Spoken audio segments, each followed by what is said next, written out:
Now, I'm wondering about the morale of the troops. I know all of us here watching the news and seeing the troops, I'm just always so amazed and I'm so in awe. They seem like they have such a kinship, such a brotherhood. Oh yeah. And you can feel it. And I don't know whether you agree with the war or not. You have to admire the young men who are there and the bond they've forged with each other. Yeah, I always quantify this by saying I can't speak for all the troops, but the ones that I met, I differing, some people were just, some guys were just tired, some guys were just beat down and just said I miss my kids, Oh, but there were a lot of people that, felt that they were there doing, believing in what they're doing because I mean, how would you get up and live your day if you really didn't have an idea that you were doing something that made a a difference difference, to right? somebody, whether it's two people or whether it's to 2 million people. And as far as the brotherhood thing, we visit in hospitals a Oh, lot. okay. And the biggest thing is that people are always just,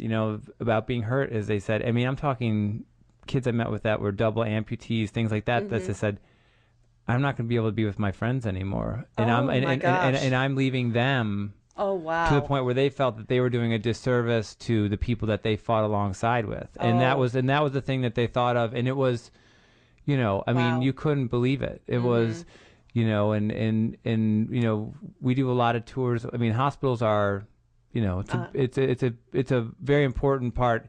And they even said to us, the one first sergeant that was taking us into the hospital the first day, he said, "You better brace yourself." He said, oh. "You are not going to believe what you're about to see." Oh my You know, gosh. And this was right in Iraq. it's in the This was biggest hospital that they fix the soldiers up the best they can and then send them to Germany and oh, hopefully keep okay. them alive. Okay, because you hear so much about them going to Germany. I didn't Yeah. realize that they actually had a large hospital there. Would that be kind of like a MASH unit type Well, thing? it was in a way, but it was the most contemporary. But Uh-huh. still, certain hallways were plywood, Yeah. But I mean, they were, Mm-hmm. but it was a big, in extensive, amounts of people there, and so Mm-hmm. we did a show in a hospital one night, which was great. After one of our shows, they just said, "Hey, could you come over and just, there's these Mm-hmm. guys." So we gathered these people in this tiny little room, and they were just, I mean, it looked like we were performing at a Halloween party almost because of one guy had a sling, one guy had a cast, Right. and and it was amazing. They were just so happy to just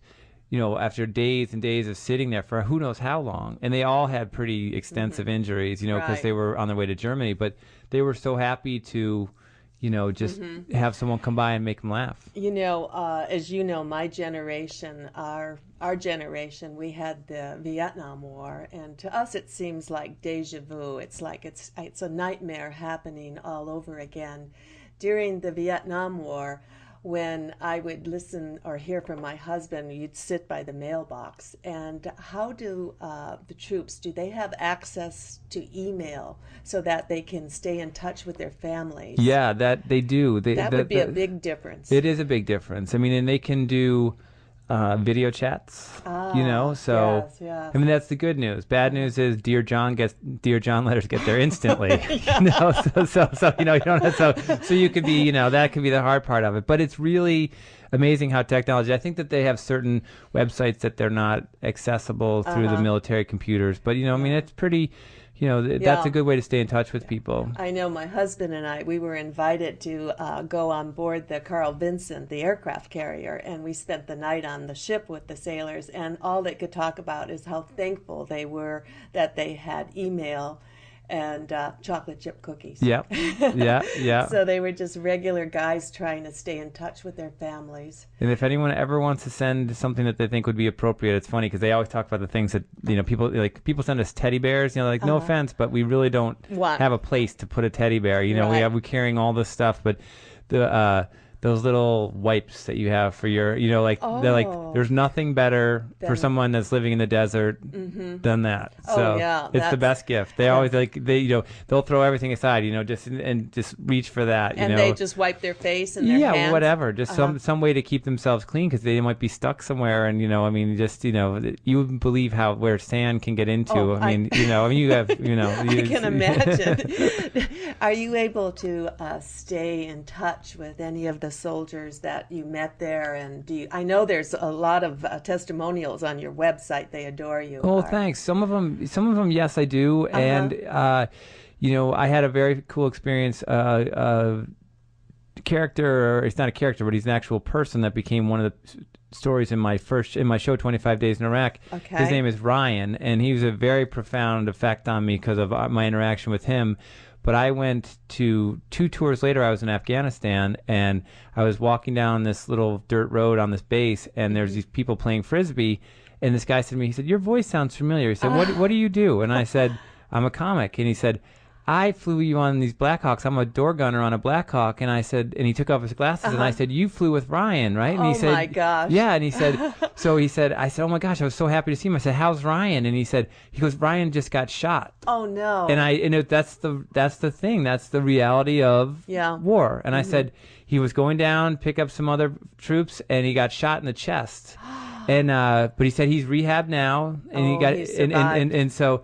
But they said he's in Afghanistan. He's at a base in Afghanistan, which was the last show of this tour that I was going to be on. So in 2 weeks I was going to be there, and he said, "I'll email Ryan and tell him you're coming." So I got to give Ryan this big hug and say hi to him, and he came to our show, and it was just great, amazing. So it's the connections with people you never know. Really, you never lose those. They're there forever.